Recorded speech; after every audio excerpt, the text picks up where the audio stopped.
পাঁচগাঁও কামরানীচর, ২৫০০ গ্রামের নাম। এখানে সপ্তাহে ২ দিন হাট বসে, রবিবার ও বুধবার। দুপুর ২টা বাজতেই চারপাশে চঞ্চলতা ছড়িয়ে পড়ে। কেউ হাঁস মুরগি নিয়ে আসে, কেউ শাকসবজি, কেউ মাছ, কেউ বা কবুতর। তানভীর গ্রামের এক তরুণ, সে কবুতর ভালোবাসে। আজ মঙ্গলবার, সে একটি গাড়িতে উঠে রওনা হয় হাটের দিকে। দুপুর গনিয়ে হাট জমে উঠেছে। রাস্তার ধারে তানভীর এসে দাঁড়ায় হাটের একপাশে।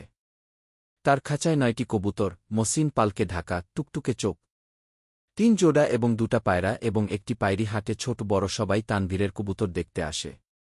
একজন খদ্দর লোক বলে, কবুতর দুটো লও তো। কি কবুতর? তানভীর বলল, এই ২টা গোল্লা। সে লোকটি বলল, এ দুটোর দাম কত? তানভীর বলে, এই ২টা জোড়া আছে। খদ্দর বলল, তুমি পরে ভেঙে বিক্রি করে ফেলো। তানভীর বলল, না, পরে বিক্রি করা যাবে না। খদ্দর বলল, এই ২টা আমার পছন্দ হয়েছে, আমার কাছে এরকম কবুতর নেই। অনেক রিকোয়েস্ট করার পর তানভীর দাম বলল, এই ২টা নিলে ৬০০ টাকা পড়বে। খদ্দর বলল, না, আমাকে নিয়ে ও তো বিক্রি করতে হবে, ২-১টা টাকা আমাকে ও তো লাভ করতে হবে, তোমাকে আমি ৩৫০ টাকা দিব। তানভীর বলল, না, হবে না। তারপর মুলামুলি করতে করতে খদ্দর বলল, এই নাও ৫০০ টাকা। তানভীর বলল, না, হবে না, আমাকে আরও ৫০ টাকা দিতে হবে।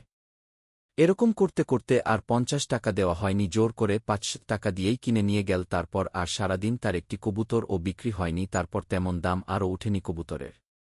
তাই তানভীর মন খারাপ করে বসে রইল। পরে সন্ধ্যাবেলা সে বাসার দিকে রওনা দিল। পরে সে ৭টা কবুতর নিয়ে বাসায় চলে এল।